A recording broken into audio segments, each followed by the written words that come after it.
Aujourd'hui, nous sommes venus pour voter notre budget pour l'année 2024. Et tout s'est bien passé. Nous avons mis l'accent surtout sur le problème de l'eau. L'eau est un problème, un casse-tête dans ce département. Certes, l'État a beaucoup fait par rapport aux forages qui ont été construits et tout. Mais comme il y a très peu de forages multi-villages et les villages sont très dispersés, on est tenu aujourd'hui de nous adapter. Cette adaptation, c'est quoi? C'est d'aller vers de petits ouvrages simples, solaires, qui ne font pas beaucoup de frais, beaucoup de dépenses pour les populations qui sont totalement diminuées, qui ne peuvent pas payer les factures d'eau. Donc c'est surtout sur ça que nous avons mis l'accent. Nous avons également pensé à tous nos étudiants. Nous avons constaté qu'on faisait beaucoup pour les étudiants de Dakar, mais qu'aujourd'hui, on a des étudiants dans toutes les universités. À Bombay, nous avons des étudiants, en grand nombre, à Thiès, à Saint-Louis, à Ziguinchor. On peut continuer de dépenser tout cet argent-là pour les seuls étudiants de Dakar et oublier les autres. C'est tous des enfants du département. Il faudrait qu'on fasse un effort pour eux. C'est pourquoi maintenant nous avons décidé de donner des subventions à chaque type d'étudiants, surtout ceux qui sont de l'autre côté, parce que Dakar, chacun a un point de chute, chacun a un parent, un tuteur. Ailleurs, les gens, ils n'en ont pas. À Ziguinchor, quel bounouké est là-bas? À Bambey, quel bounouké est là-bas? Donc, on a pensé qu'il fallait quand même faire plus de justice. À part cela, nous avons également mis l'accent sur les sortants des CFPA, le centre de formation professionnelle. Ces jeunes-là aussi qui sortent là-bas ont besoin d'emploi, de l'autre emploi. Ils ont besoin de gagner leur vie.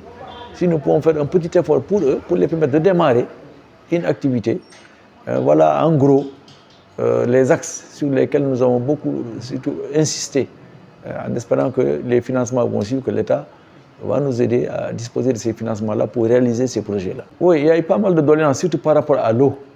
Sinon, il y a le pont de Bingel qui a été posé. C'est une zone enclavée en hivernage, il ne peut pas circuler.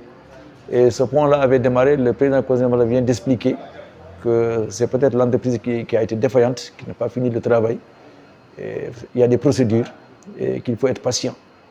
Ailleurs, bon, partout, en tout cas, nous, c'est l'équité territoriale. Hein. Dans toutes les communes, les gens se plaignent, mais dans toutes les communes, nous avons fait quelque chose. On a demandé également que les maires fassent l'effort de se joindre à nous pour gérer les problèmes. Le développement, effectivement, nous sommes vraiment abandonnés pour la plupart. Il y a quelques maires avec qui nous avons travaillé ensemble. C'est le cas du collège de Goudiri avec le maire de Goudiri, le deuxième collège de Goudiri. C'est le cas avec Komoti, avec près de 7 millions. Ça devait être dépensé pour régler le problème de l'eau. Le maire a conjugué ses efforts avec le président du conseil départemental et on a pu régler le problème. Kael, le seul puits qu'ils avaient, quelqu'un est tombé là-bas, il est mort, l'eau était inutilisable.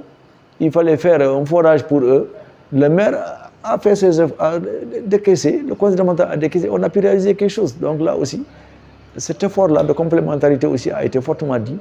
Sinon, partout dans les communes, là, le problème de l'eau a été posé pour la plupart du temps. Excellent rapport. On a été ensemble avec eux. Le président a été avec eux en France en 2015.